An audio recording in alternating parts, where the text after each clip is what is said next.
Bab 5. Kebijakan hukum cybercrime. Cyber law. Hukum pada prinsipnya merupakan pengaturan terhadap sikap, tindakan, atau perilaku seorang dan masyarakat di mana akan ada sanksi bagi yang melanggar. Alasan cyber law itu diperlukan menurut Citompul sebagai berikut. 1. Masyarakat yang ada di dunia virtual ialah masyarakat yang berasal dari dunia nyata yang memiliki nilai dan kepentingan. 2. Meskipun terjadi di dunia virtual, transaksi yang dilakukan oleh masyarakat memiliki pengaruh dalam dunia nyata.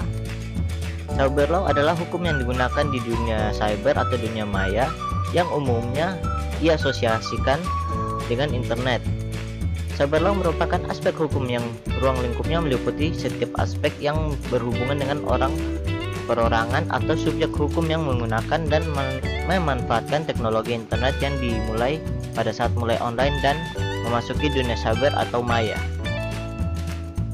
Ruang lingkup cyber law.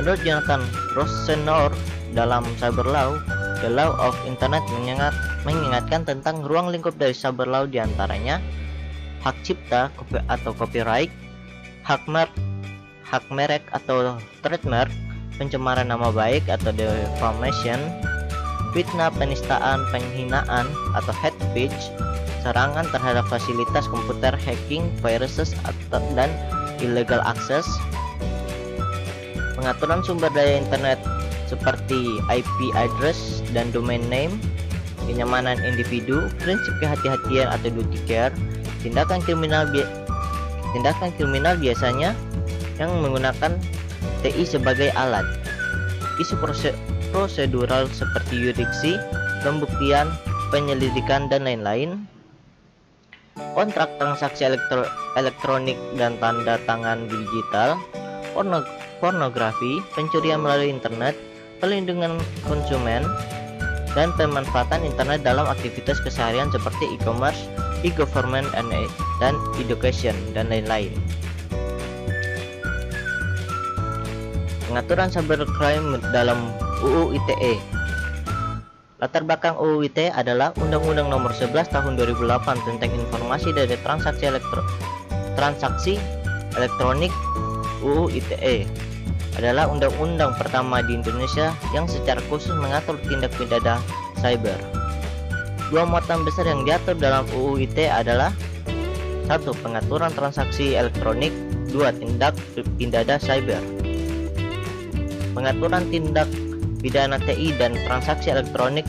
Tindak pidana yang diatur dalam UU ITE diatur dalam bab 7 tentang perbuatan yang dilarang.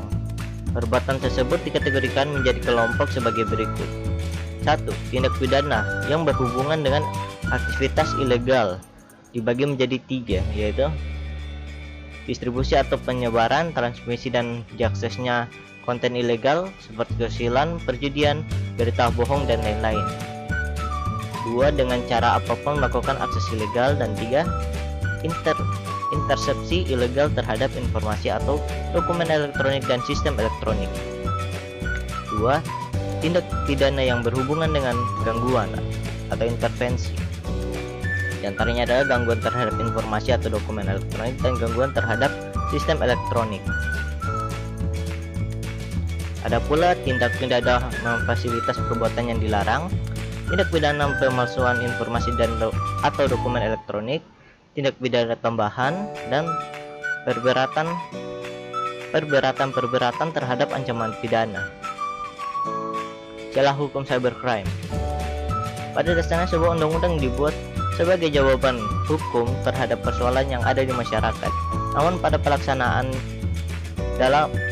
pelaksanaannya tak jarang suatu undang-undang yang sudah terbentuk menemui kenyataan yang mungkin tidak terjangkau saat undang-undang dibentuk. Faktor yang mempengaruhi munculnya kenyataan di atas yaitu 1. Keterbatasan manusia memprediksi secara akurat apa yang terjadi di masa yang akan datang. 2. Kehidupan masyarakat manusia baik sebagai kelompok dan bangsa. 3. Pada saat undang-undang diundangkan langsung konservatif.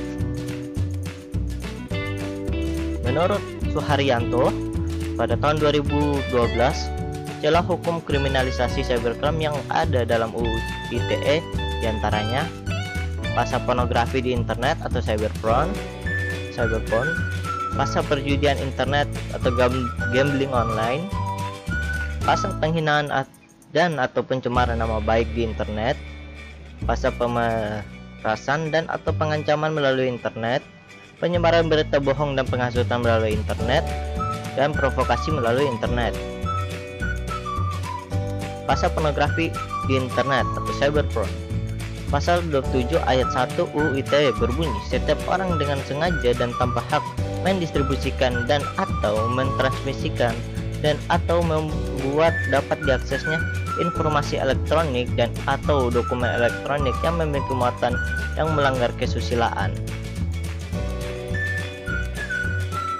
Pihak yang memproduksi dan yang menerima serta yang mengakses tidak terdapat aturannya. Kedua, definisi kesusilaannya belum ada penjelasan batasannya. Lalu ada pasal perjudian di internet atau gambling online.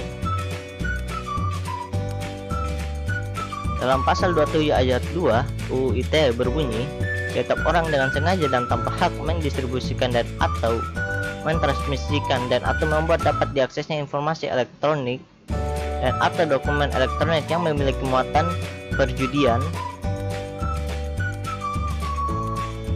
bagi pihak-pihak yang tidak disebut dalam teks pasal tersebut akan tetapi terlibat dalam acara perjudian di internet, misalnya para penjudi tidak dikenakan pidana.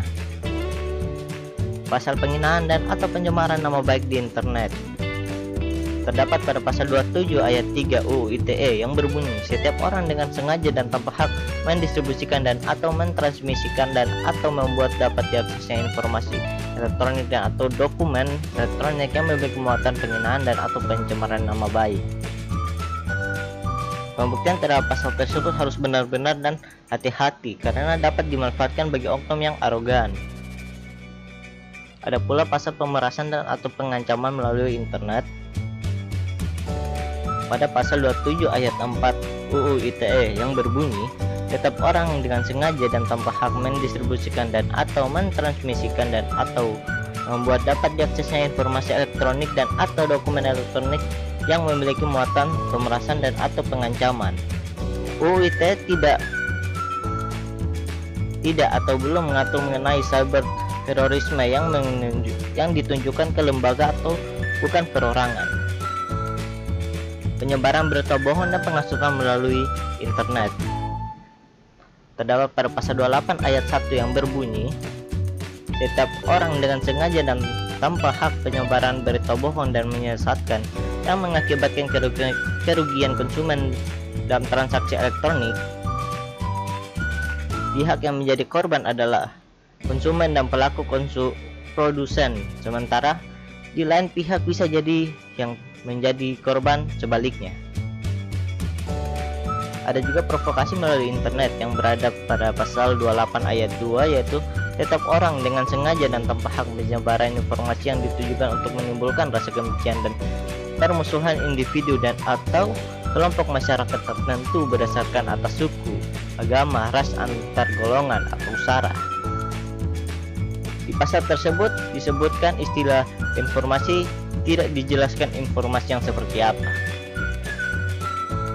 Sekian dari saya, terima kasih.